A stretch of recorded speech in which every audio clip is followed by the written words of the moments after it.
एक बार एक राज्य का राजा जिसके पास सब कुछ था, लेकिन फिर भी उसे इस सब में संतुष्टि नहीं मिलती थी और इस बात को लेकर वो हमेशा परेशान रहता था। उसने अपने राज्य के ज्योतिषों और विद्वानों से पूछा कि मेरी इस परेशानी का उपाय क्या है, क्यों मेरे मन में ऐसे नकारात्मक विचार आते हैं। किसी ने राजा से कहा कि अंगूठियां पहनो तो लाभ होगा, किसी ने कहा कि हवन करो तो लाभ होगा, किसी ने कुछ बताया, किसी ने कुछ बताया, परंतु राजा की परेशानी का समाधान न हो पाया। राजा की एक अच्छी बात यह थी कि वो राजा अक्सर भेष बदलकर अपने राज्य में घूमा करता था, कभी आम आदमी के भेष में, कभी भिखारी के भेष में, तो कभी व्यापारी के रूप में। एक बार राजा एक व्यापारी का भेष धरकर अपने राज्य में घूम रहा था। जैसे ही राजा एक खेत के नज़दीक से गुजरा तो उसने देखा कि एक किसान पीपल के पेड़ के नीचे बैठकर भोजन कर रहा है। उस किसान के कपड़े फटे हुए थे और वो बहुत गरीब लग रहा था। राजा ने सोचा कि इस किसान की मदद करनी चाहिए। यह सोचकर राजा, जो कि व्यापारी के भेष में था, जेब से 4 स्वर्ण मुद्राएं निकाली और किसान को देते हुए बोला, मैं जब तुम्हारे खेत के नज़दीक से गुजर रहा था तो मुझे ये 4 स्वर्ण मुद्राएं मिली, शायद ये तुम्हारी हैं और वहाँ पर गिर गई थी, इन्हें रख लो। राजा ने किसान को स्वर्ण मुद्राएं देते हुए कहा। किसान बोला, नहीं सेठ जी, ये स्वर्ण मुद्राएं मेरी नहीं हैं, किसी और की गिर गई होंगी। राजा बोला, नहीं, ये स्वर्ण मुद्राएं मुझे तुम्हारे खेत के पास मिली हैं और यहाँ आसपास कोई और है भी नहीं, तो ये स्वर्ण मुद्राएं तुम्हारी ही हैं, तुम रखो इन्हें। किसान ने फिर से मना कर दिया और बोला, सेठ जी, ये स्वर्ण मुद्राएं मेरी नहीं हैं, मैं इन्हें नहीं ले सकता, मैं एक गरीब इंसान हूँ, 4 आने कमाता हूँ, ये स्वर्ण मुद्राएं आप रख लीजिए या फिर किसी जरूरतमंद को दे दीजिए, ये मेरे किसी काम की नहीं है। राजा, जो व्यापारी का भेष धारण किए हुए था, फिर किसान से बोला, क्या बात कर रहे हो तुम, घर आई लक्ष्मी को कोई मना करता है? और हाँ, एक बात बताओ, जो तुम कह रहे हो कि मैं 4 आने कमाता हूँ, तो क्या 4 आने में तुम्हारा खर्चा निकल जाता है? तो किसान बोला, हाँ सेठ जी, 4 आने में मेरा खर्चा निकल जाता है। अब राजा को और ज़्यादा जानने की इच्छा हुई। राजा ने पूछा कि 4 आने में तुम्हारा खर्चा कैसे चल जाता है?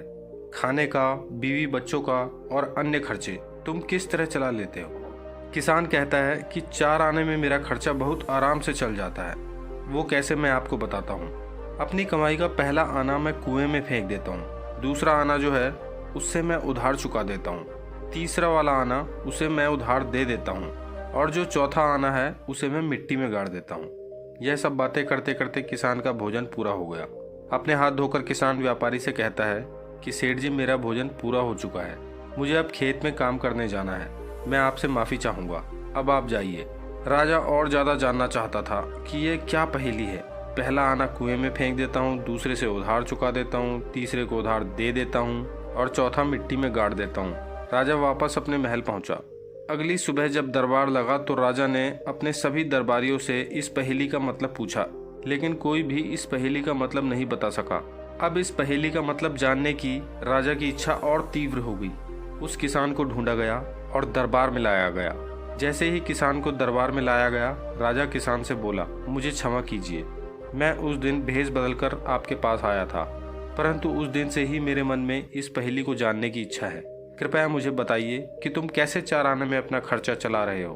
किसान बोला, पहला आना कुएं में फेंक देता हूँ, मतलब उस आने से अपने परिवार का खर्चा चलाता हूँ। दूसरे आने से उधार चुका देता हूँ, मतलब मेरे माता पिता जिन्होंने मुझे पाल पोस कर इतना बड़ा किया, इस लायक बनाया, ये दूसरा आना मैं अपने माता पिता पर खर्च कर देता हूँ, अर्थात उधार चुका देता हूँ।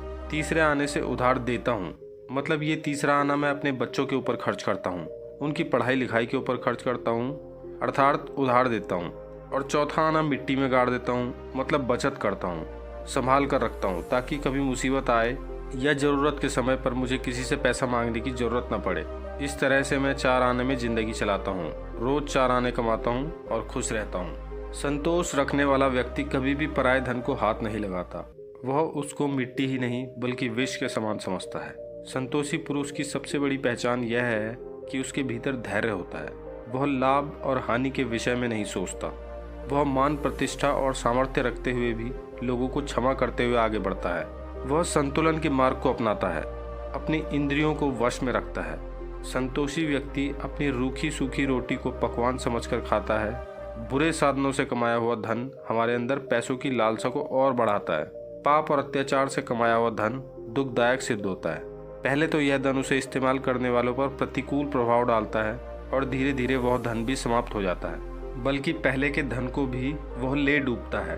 बुरे साधनों से कमाया हुआ धन बुरे कामों में ही लग जाता है।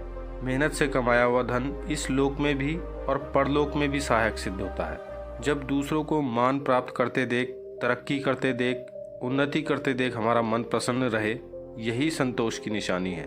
किसान की बात सुनकर राजा को समझ आ गया कि प्रसन्नता, खुशी ज़्यादा पैसा कमाने में नहीं, बल्कि जितना तुम कमाते हो उसका सही इस्तेमाल करने में है। सही इस्तेमाल करेंगे तो खुश रहेंगे, शांति बनी रहेगी।